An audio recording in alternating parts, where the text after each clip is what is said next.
উপরে আল্লাহ সাক্ষী, আমার পকেট থেকে আমি 100 টাকা এখনো খরচ করি নাই। এমপি হাসনাত আব্দুল্লাহ যে কথাগুলো বলেছেন সেই কথাগুলো শুনলে আপনার মন ভরে যাবে। আমি চুরি করলে আওয়াজটাও বেশি হইব, আওয়াজটা বেশি হইতো না? আমি খাইতাম না 10 টিয়ার, নাম হইব 100 কোটি টিয়ার, হইব না? হইব না? কিন্তু আমি কেন চুরি করব বলেন? আমি আপনাদের থেকে যেই পরিমাণ আমার এই নির্বাচন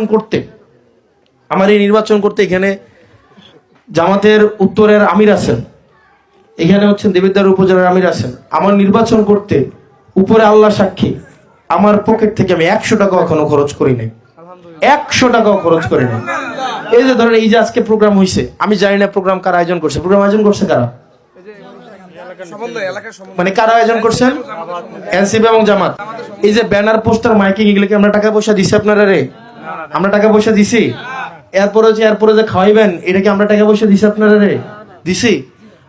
আমি বরং চুলটা আমার মানুষ টাকা দেয়। গতকাল 1,72,000 টাকা দিছে, 1,72,000 টাকা। গতকাল আমির সাহেব রেডি, আমি পটুয়াখালী গেছি, বাউফলে, ওখানে একজন একটা 2 লক্ষ টাকার একটা চেক দিছে না?